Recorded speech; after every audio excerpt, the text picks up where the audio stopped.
Now, it's always a special day when we get to welcome the head of Xbox, Phil Spencer, to the studio. Phil, I got to tell you, you're the most famous person that I know. I'm absolutely gushing. The most famous person you know. So You're thank the you most so famous much for person joining us. I know. No, that's a lie. That's a lie. Either way, Phil, how's it going? What's been up? What are you doing? You know, one, I get to be on Inside Xbox. I'm not on that often. You know, I talk to the team, and it's great to get to come on and talk about what we're doing this week and some of the news to come.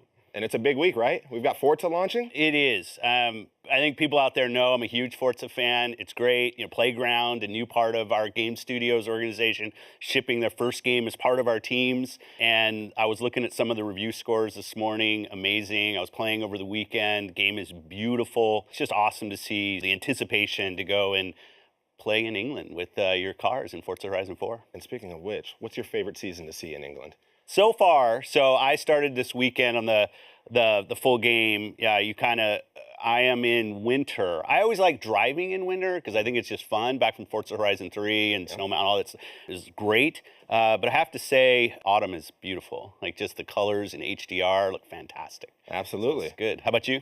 You know, I got to play a little bit, but then, you know, stuff with the show started taking off. You're a busy man. I'm not in Busy Goodwood. man. I'm here with you instead, so I got to, you know, count my blessings. I right? heard that maybe I was the thing that kept some people going from England, so that bummed me out. It's okay. We're here. We're here. Either way. So we've talked about Forza. Yeah. You know, we've obsessed over Fortnite, but we've got you on the show, which means we got to be doing something big, right? And I hear something's going on in November. So what'd you bring for us today? Yeah, you know, when we look back at the history of Xbox, and one of the things that's so critically important to us, the team, is just the connection we've had with the fans over the years. And I think the teams have done an amazing job building this regular FanFest events that we have at the big events. But we thought about, is there something that we used to do that we could bring back that was more predictable so people could kind of think about the news that might come? And we're bringing back XO. We're bringing back XO this year. For people who don't remember, XO was an annual event we used to have. We would take it to different cities. We would have news there. It was just our event. It was all about Xbox. I think one of them, we announced the Rare acquisition at XO. I think we were in Barcelona when that happened. But November 10th, we're going to be at X018. We're holding it at the same time we're doing our FanFest in Mexico City, where we just already have thousands of fans that are going to be there. So this year, it's going to be a global event. If you're at home, this is just like the Inside Xbox show. You're going to be able to participate from home with everything that we do online, but it's also always great to be there with our thousands and thousands of fans in Mexico, celebrating their love for Xbox. So X018 is coming back. Love it. All right, so X018, Mexico City, November 10th. Thousands of people in attendance, everyone joining Inside Xbox for a huge special show online. Yeah. That makes it sound like there should be some news, right? So what type of things can we expect?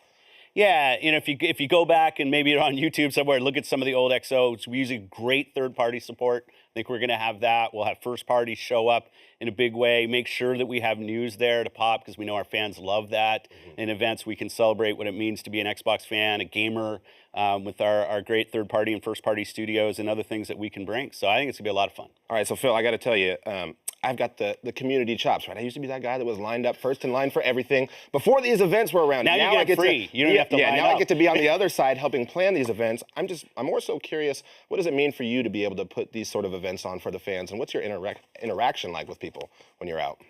I love that you asked that. You know, I'll be there in Mexico City. I think one thing that I think the fans have to understand, their voice in what we do is critically important.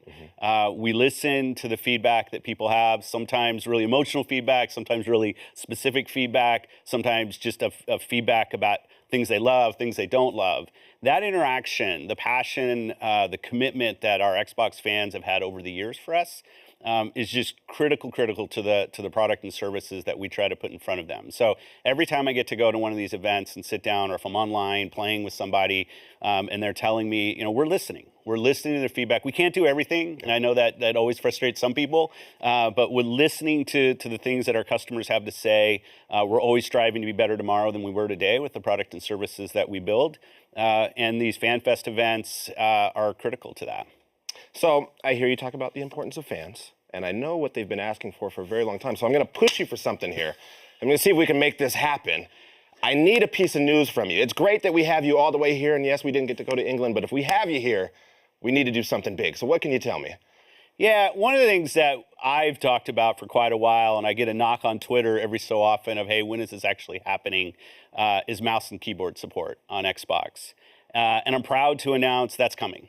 And it's going to be in preview in October. We're going to be partnering with Warframe to be our first game to help us test this and get feedback from customers on how it works. Now, I want to make sure, because I'm always having to explain this mouse and keyboard support, like, why are we doing this, and are we going to mess up everybody's multiplayer sessions today? Yeah, but what about my matchmaking? That's what right. I need to know. So these are tools for developers. We're not going to force mouse and keyboard support on a game that wasn't designed for it. Like, the developer owns the creative vision for their game. And if their game is a controller-only game and that's the way they want it to work, great. Love that. No issue there at all. So we put that control in the hands of the developers. But there are certain games out there that require mouse and keyboard, and those can't come to console today. And we say, okay, if we put this capability in the hands of developers, we'll get more of those games. There's some games when you just want to go play with your friend and somebody happens to be in a place where they're more comfortable with mouse and keyboard than controller, where a developer might want to open up that option so that they can bring more people into play and gamers have choice about how they want to play.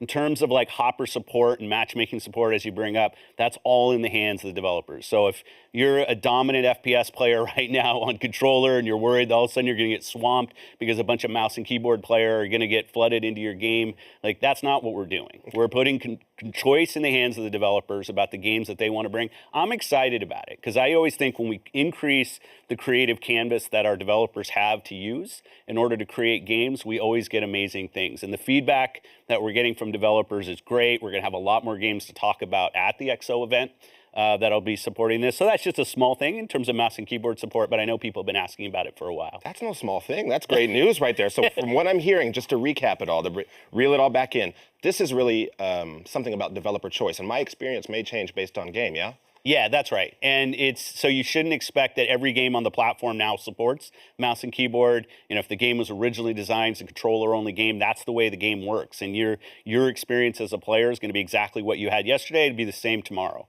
It is really about developer choice and the creative things that they can do on our platform. Gotcha. That's awesome from a platform level. I'm excited for it. But what I've got to know now is, where should I, as a fan, direct my encouraging support if I want to see my game supported?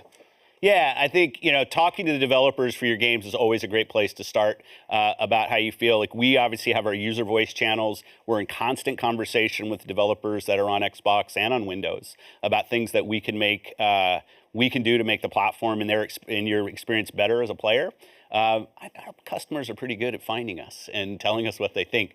But, the developers really own the creative vision behind their games, and I think that's where the key decisions will be made. All right. Well, Phil, I'm definitely looking forward to Mexico City, X018, November 10th, yeah? Yeah, it's going to be fun. I love going down to Mexico. I wasn't there last year, but 2 years ago I was there. It is just like, I think we're supposed to have over 10,000 people there this year. It is crazy, the support we get from the fans down there. And it's nice that this first XO event's happening there because we can get to celebrate with them. And then in the future, we'll see where we go. All right, Phil, bringing it back to mouse and keyboard. One more question before you go. Yeah. I know you've got something else that you're eager to tell us about, yeah? Yeah, like many things, when we started designing this feature coming to Xbox, we really wanted to give people choice. One thing, we support USB HID. So the devices that you already have, the USB devices, wired, wireless, those will work on Xbox.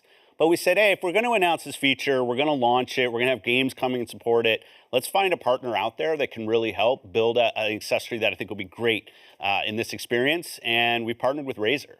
Razer is a company we've had a long history with. We've known them for a long time for all the great work they've been doing on PC and just been a great gaming company. And so it was exciting to them. We went with them. We talked to them about this feature on Xbox.